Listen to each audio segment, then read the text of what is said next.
I want to start first with the conversation, the end of the conversation I just had now with Tumo Dlamini, the COSATU president, to say what is his view about the fact that you've gone ahead and do this when COSATU is in support of the youth wage subsidy. And he said he congratulates Numsa for having pulled off a wonderful demonstration, including other parts of civil society and other parties who were part of your march. However, he said it's outside the scope of COSATU and he's going to be talking about it and that it may not be useful. Well, how do you respond to that?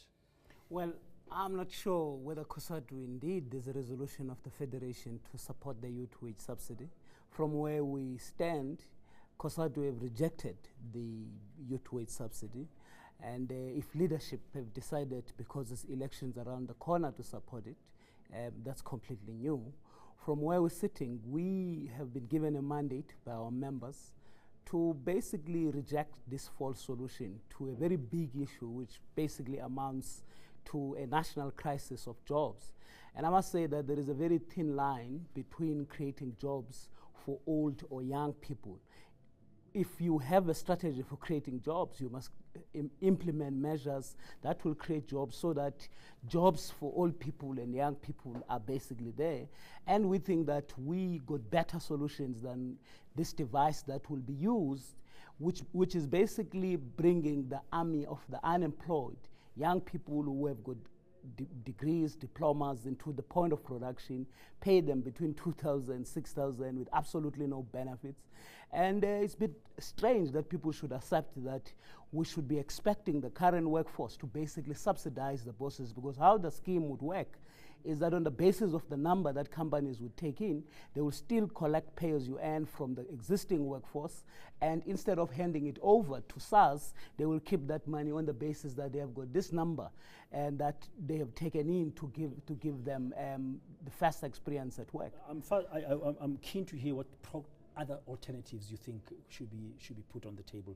What should be done? I mean, everybody agrees that our biggest problem in South Africa, one of the biggest problems, is unemployment, and the bulk of that is youth, not just those who are unemployed, who are qualified, but the unemployable youth because they didn't get the skills. What do you think can be done? I think there are a couple of things, and we were singing them in the rally, and first, I must say, the minister immediately reacted to say, look, you want to engage with us on this issue, we will take them up, and that cluster of ministers that are basically responsible for the economy. We think there's a lot to be done if we're serious about job. The first thing that we should be fixing is the fact that in the country today, we have lost our competitive advantage on electricity. And what is the reason? The reason is because coal that is supplied to the national grid is extremely expensive, so exorbitant, because coal is sold to us in pounds, when in fact this is our own national resource. The question is, why should we not have mines that are dedicated to supply the national grid at a cheap cost, so that we can be able to ensure that small, medium-sized companies can be able to retain existing jobs, but also to be in a position to create jobs. We have got, for instance, in this country, 80% reserve of chrome, which produces ferrochrome.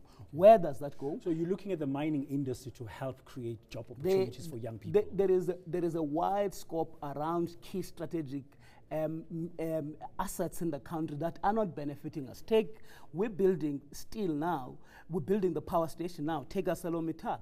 It is selling to the country, to downstream industries at import parity pricing. The steel, as a result, with this power plant that is being built, we're basically importing steel from Thailand. Yep. And any serious government will make sure that we utilize our steel, and therefore we create jobs inside the country. I was telling you about the chrome ore which produces ferrochrome. Our furnaces are basically closing, and there's a lot that can be done. So we got a long list that include basically a government accepting that the current macroeconomic framework has basically destroyed jobs. Mr. Jim, very briefly, just to get a sense of it, what's next for you now? What are you going to do about this? You're going to carry on this? What is Numsa planning to do next? I think it's important to make people to know that we understand all the sensitivity around this matter.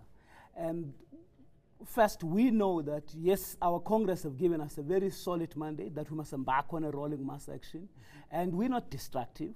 If the minister has sent us the letter, as he has done, we will not stop the mandate of our members, but at the same time, we will really welcome with both hands the process of engaging. And I've said without a mandate yesterday from our old structures, first job summit has always been ceremonial.